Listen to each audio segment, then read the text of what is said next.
mortals. Some killers lash out in a moment of rage.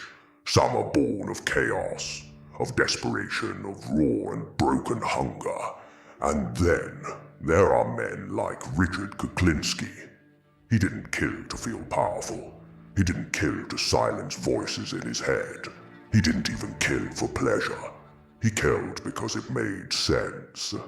He was punctual, polite, invisible. A man who could kiss his children goodnight, then poison yours at breakfast.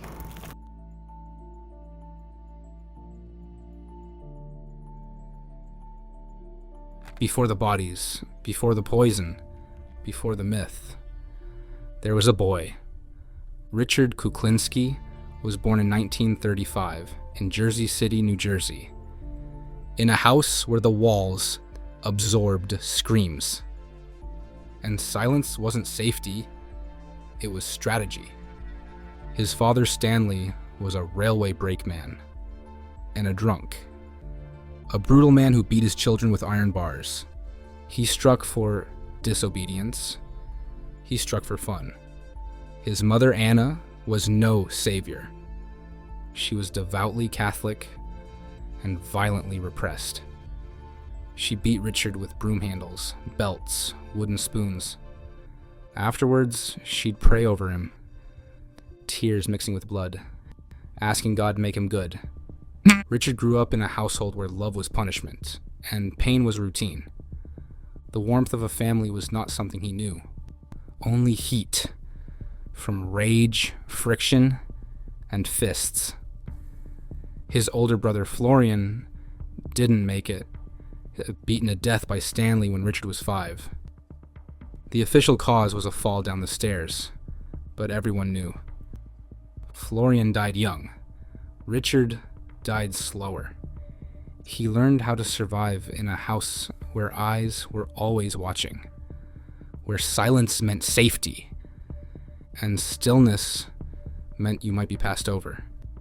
But he wasn't still forever. By adolescence, Richard had grown tall, thick-boned, intimidating. At school, he was mocked for his clothes, his stutter, his quiet.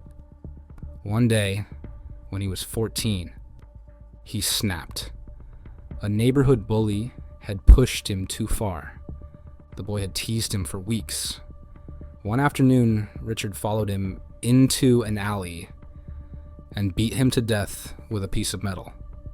He didn't cry. He didn't scream. He didn't even run. He simply walked away. Later, he'd return, strip the body, remove identifying features, dump the remains off a bridge. No panic, no guilt. Just silence. That was Richard Kuklinski's first kill. And in that moment, he felt something. Not joy, not thrill, but control. For the first time in his life, he wasn't the victim, and the feeling stuck. He began experimenting. He'd hunt stray cats and dogs, tie them up, torture them, burn them alive, freeze them. Not for pleasure, but for information. He wanted to know what pain looked like, what dying sounded like, what it took to end life. He wasn't impulsive, he was scientific. He'd later say, "I hurt animals to hurt something, to get back. It made me feel like I was somebody."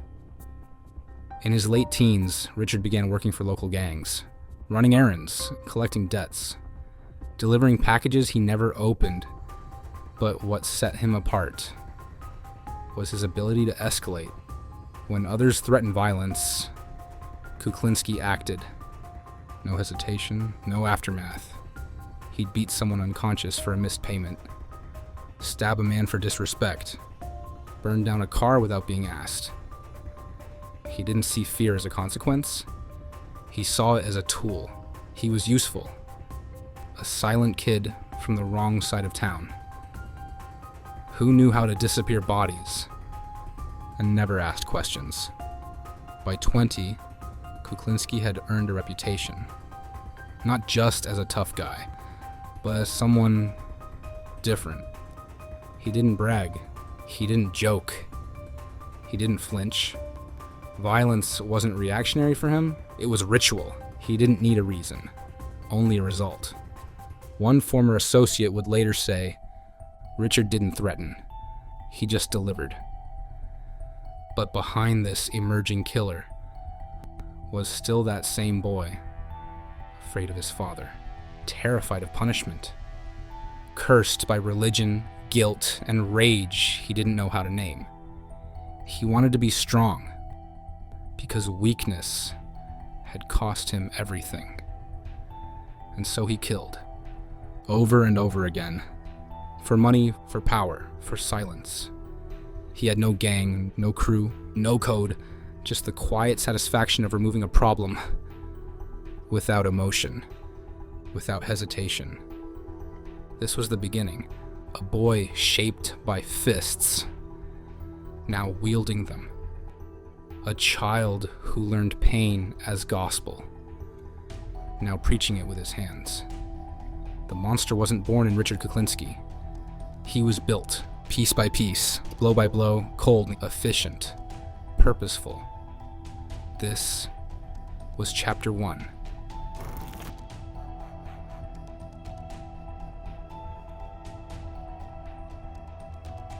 To the neighbors on their quiet suburban street, he was just Richard. A polite man, kept his lawn trimmed, drove a tan station wagon, nodded hello in the mornings. But inside that house, a secret life roared beneath the surface. Richard Kuklinski got married in 1961 to Barbara Pedrizzi. She was 19. He was charming, polite. She said he made her feel safe. They had 3 children, 2 daughters, and a son. A picture-perfect family. Photographs show smiles, vacations, birthday parties, but the camera doesn't see fear. Behind closed doors, Richard was volatile, his temper unpredictable.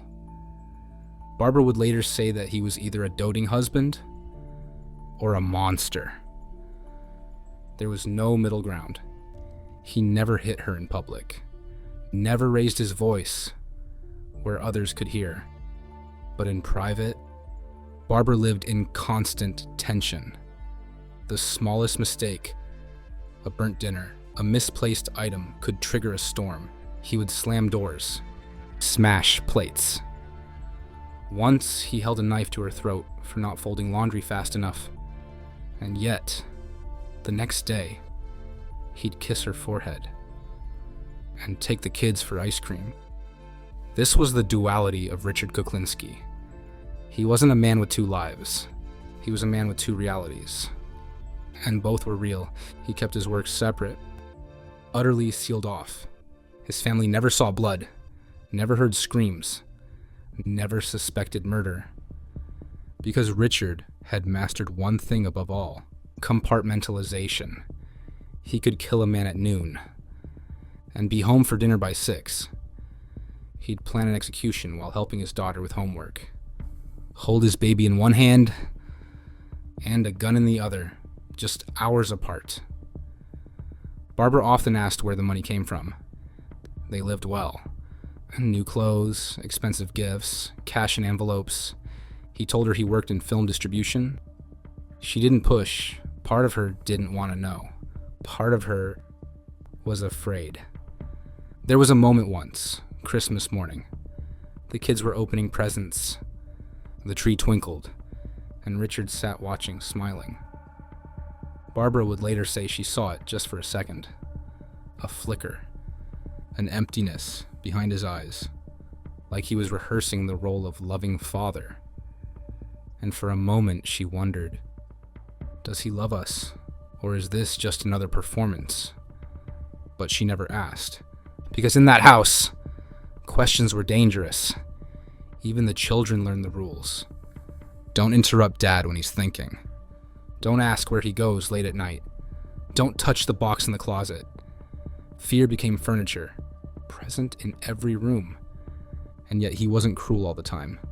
He told bedtime stories, cooked breakfast, tucked them in with care. The contrast made it worse.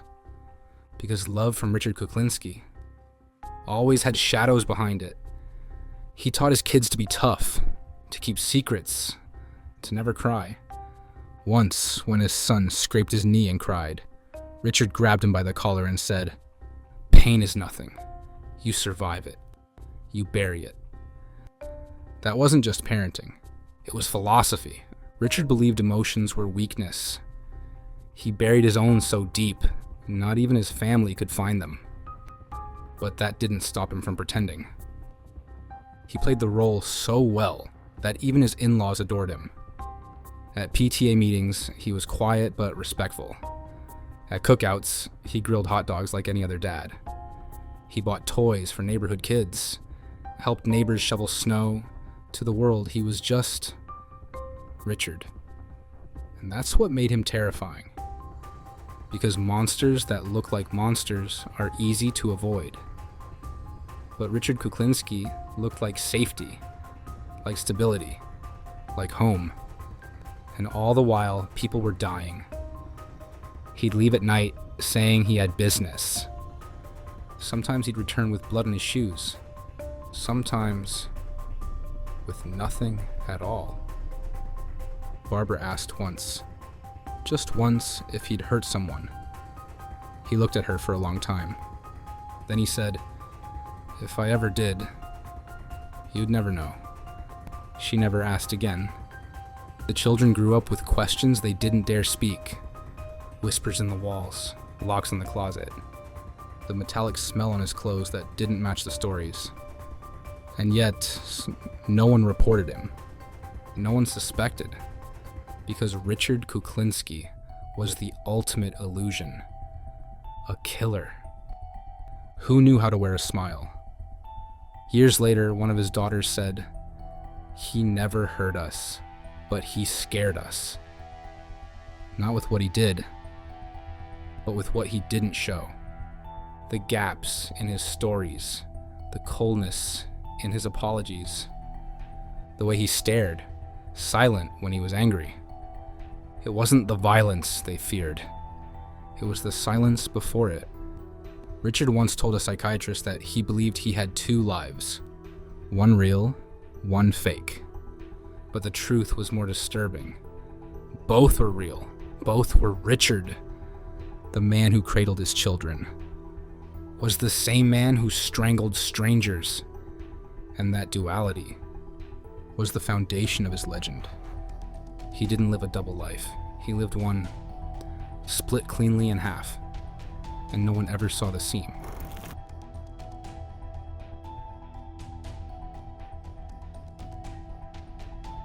Richard Kuklinski didn't kill for passion.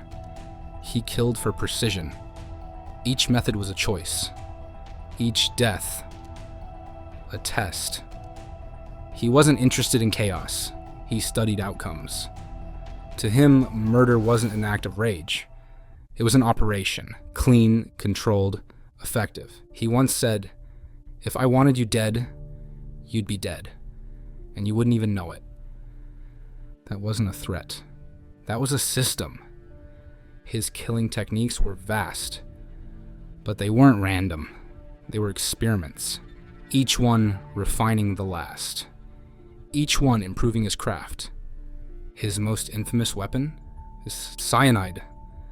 He preferred it for its silence. No bullet, no struggle, no trace. He'd disguise it in food, inject it into drinks, or, most chillingly, spray it as a fine mist into his victim's face. Death followed in seconds. He could kill in a crowded diner and walk out before anyone noticed. No mess, no witness, no evidence. But Kuklinski didn't stop there. He used guns, always with silencers, never the same one twice. He preferred close range. Not for drama, but certainty. "I don't believe in second chances," he said. Sometimes he used ice picks, quick, quiet, efficient. To the coroner, it looked like a surgical wound. To Kuklinski, it was just clean. He also poisoned food. Cyanide-laced burgers, contaminated sandwiches. A man would take one bite. and collapse minutes later. And then there were the bodies he froze. After killing, he'd place them in industrial freezers. Days, weeks, long enough to destroy the natural timeline of death. Then he'd dump them, leave them in public places, let the police guess. One body was so well preserved. The coroner thought the man had died hours earlier. In truth, it had been over 2 years. Time was his accomplice. To Kuklinski, this wasn't brilliance. It was logic. Why let decomposition ruin a perfect crime? Why let temperature tell the truth? He once said, "If you can delay the clock, you can confuse the story." And that's what he did, over and over again. What made Kuklinski terrifying wasn't just how he killed, it was how he thought about killing. Each murder was a problem to solve. Too loud? Use poison. Too risky? Use distance. Too messy? Freeze the body. He wasn't reacting, he was refining. Over the years, he became more detached, more clinical. Some victims were people he'd never spoken to, just names on a slip of paper. He'd follow them, learn their routines, strike without warning. No emotion, no hesitation. It wasn't murder anymore. It was maintenance. At one point, he even tested poisons on stray dogs, trying to perfect dosage and timing. Not for cruelty, but for calibration. Because Kuklinski didn't believe in trial and error. He believed in certainty. Each method was part of his toolkit. Guns, knives, and poisons, freezers, but none of them were his true weapon. His true weapon was planning. He studied targets like puzzles, analyzed patterns, predicted behavior, and when the time came, he struck with cold, exact timing, then vanished. He didn't boast, didn't linger. He erased. And because he never used the same method twice, authorities had no pattern, no profile, no lead. They thought they were chasing different killers, but it was always him. Even in confession, Kuklinski described the murders like they were numbers on a chart. No stuttering, no regret, no embellishment. Just, this is how I did it. This is how long it took. This is how I left. His voice never cracked. His eyes never changed. Psychologists struggled to define him. He didn't fit the mold of a typical serial killer. No compulsion, no fantasy, no trophies. He didn't want to kill. He chose to, over and over. Each victim, a calculation. Each method, refinement. There were no outbursts, no messes, no slips, only outcomes. That's what terrified law enforcement the most. They weren't dealing with a man who lost control. They were dealing with a man who never lost it. Kuklinski wasn't chasing death. He was managing it. With tools, with timing, with ice. The Iceman didn't kill like a monster. He killed like a machine.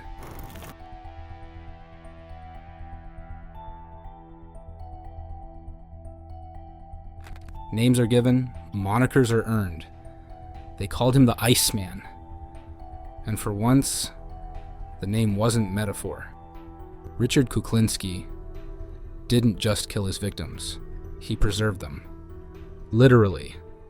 After a job, he'd often store the body in a deep freezer. For days, weeks, sometimes months.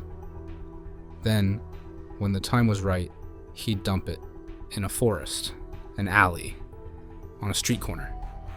By the time the corpse was found, the timeline was scrambled. The coroner would estimate time of death, but the stomach contents wouldn't match. The tissue didn't decay right. It didn't make sense. And that was the point. Kuklinski understood something few killers did. Time is evidence. confuse the timeline, confuse the case. In one famous incident, a body was found with a newspaper in its pocket. The paper was months old, but the body showed almost no decomposition. The police were baffled. Later, it was discovered.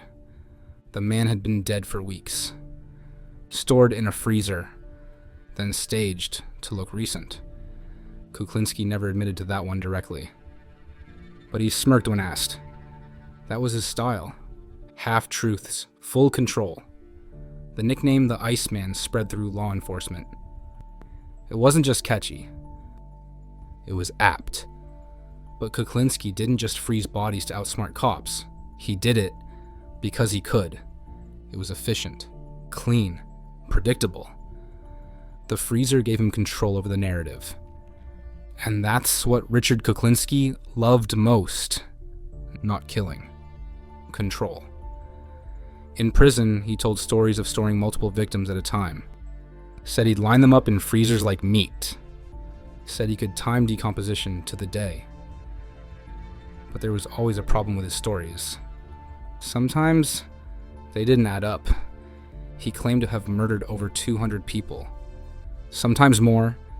He said he'd killed in multiple states, for multiple organizations, using dozens of methods.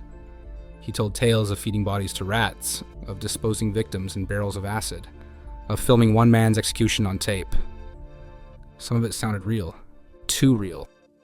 Other parts sounded theatrical, almost scripted. Journalists asked for proof. Police tried to verify claims. Some matched, many didn't. It became hard to tell where the man ended. And the myth began. And that's exactly how Kuklinski liked it. Because confusion is a weapon, and fear lasts longer than facts. To this day, investigators debate how many people he truly killed. Some say dozens, others a few more. Only Kuklinski knew for sure. And he never told the whole truth. He controlled the narrative. Until the very end. Even in a prison cell, years after his arrest, he was still editing his legacy, adding names, changing numbers, rewriting his own legend, and we let him. Because the mystery was irresistible.